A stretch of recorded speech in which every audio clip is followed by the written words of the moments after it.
I can bet $1 million that at some point of your life you must have tasted green smoothie or green juice. This is because green smoothie or green juice is known for its weight loss potential.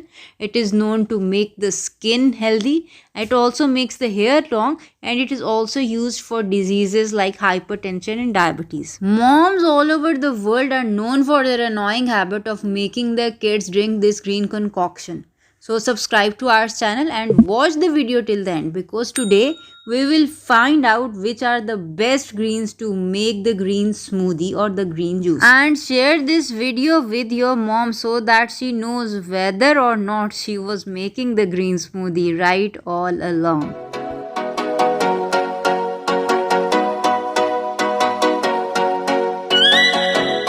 Assalamu alaikum, wonderful people. I am Dr. Asma Mahmood, and over the internet you can find a gazillion suggestions as to what greens are the best for your smoothie. But today we will see in the light of science which actually is the best. So let's start with where I started. Let's talk about spirulina. Spirulina is an algae that grows in water, both fresh water as well as salt water. I am a medical doctor, and many years back when I started looking into natural medicine, the first thing that I came across was spirulina. It has numerous benefits, and it comes both in the tablet form as well as the powder form. In any case, make sure that your powder is organic, 100% free from radiation or chemicals. It might cost a bit more, but the real red flag is your spirulina should not be tasting like rotten eggs, just like mine did, because I live in Pakistan and it took like a month for the spirulina to reach to me, and I think it got spoiled on the way. It was a good thing in a way, because had I gotten the tablets, I would have just swallowed them and I would never have known the taste of it. Also, I started comparing it with some local herbs and I found moringa. Moringa is basically a nutrient dense superfood, and spirulina, although rich in protein, but it lacks nutrients otherwise. As you can see from the table, it is richer in calcium, iron, fiber, vitamin A, vitamin C, potassium, and all other nutrients. So nutrient wise, moringa is richer, and cost wise it is much cheaper. So unless you are taking your green juice or green smoothie with the purpose of bodybuilding or to gain weight, spirulina is not a very good choice. Moringa is a much better choice because it is nutrient dense. The second super green that I heard everywhere on the internet was kale. Like, these are spinach like leaves, dark green in color, and they are not found in Pakistan. So I had my friend in UK send me some seeds, and I practically grew them from the seeds. And when I compared the nutritional profile of kale with moringa, I was greatly surprised. Moringa is richer in all the B vitamins as compared to kale. So anyone with anemia must be taking moringa smoothie instead of kale. It is richer in iron, it is richer in protein, it is richer in calcium. Kale, on the other hand, has impressive levels of vitamin A, vitamin C, and potassium. Although in Pakistan, cheaper and much more readily available sources of vitamin A would be spinach and carrots.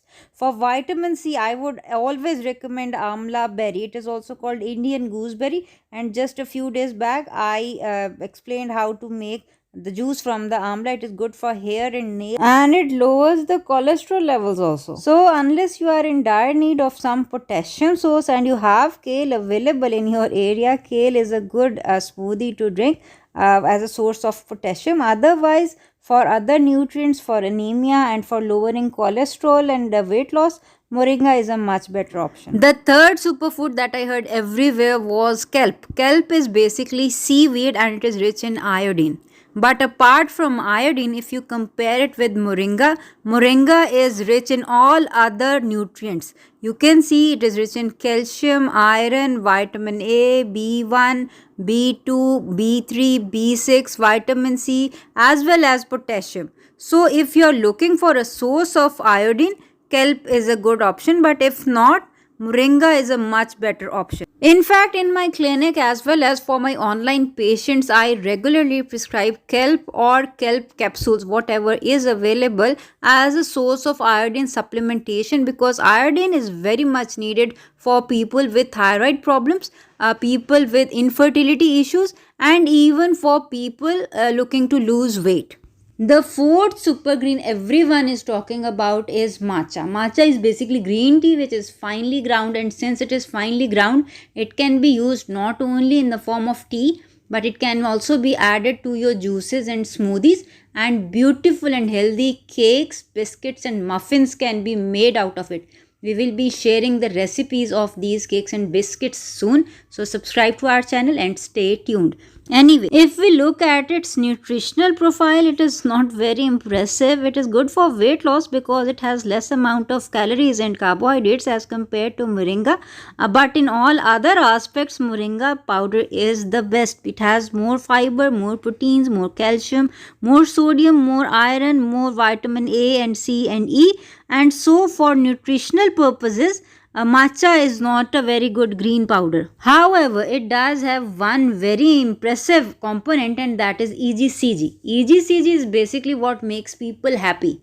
And it is a natural antidepressant. Anyone with adrenal fatigue or depression should be taking matcha in their smoothie. In fact, it has the same natural antidepressant effects even if you take it in the form of cakes, biscuits, muffins, or even a cup of tea. Finally, let's talk about moringa, which is nutritionally superior to spirulina, kale, kelp, even matcha. It is basically superior to all the super greens there are. Moringa is a tough, sturdy tree native to the Indian subcontinent, and in fact, if anyone has a space in their home to grow a tree, they should grow a moringa tree because it is a treasure of health. This tree that you are seeing is my own tree. I started it from a stick, a bare, like it was a stick without any leaves. I just stuck it in the ground, and in 1 year it grew so big. You can start your tree with a seed, but I would recommend to start it with the graft. Like just cut a stem from a tree and stick it to the ground, and it will grow into a lush tree like this. In fact, every part of this plant has a medicinal value.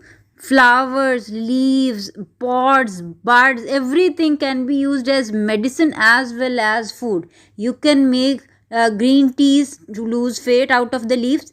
You can make stir fry out of the flowers. You can make very delicious curry out of the moringa pods. In fact, I'll be sharing all these authentic South Indian recipes very soon. So stay tuned and subscribe to our channel.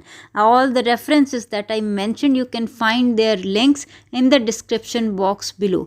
Anyway, I use moringa a lot in my clinical practice, not only because it is nutritionally rich, but also because it has a great medicinal value, especially for people who are seeking to lose weight, for people with diabetes, for people with allergies. It is a wonderful tree, it is a wonderful food.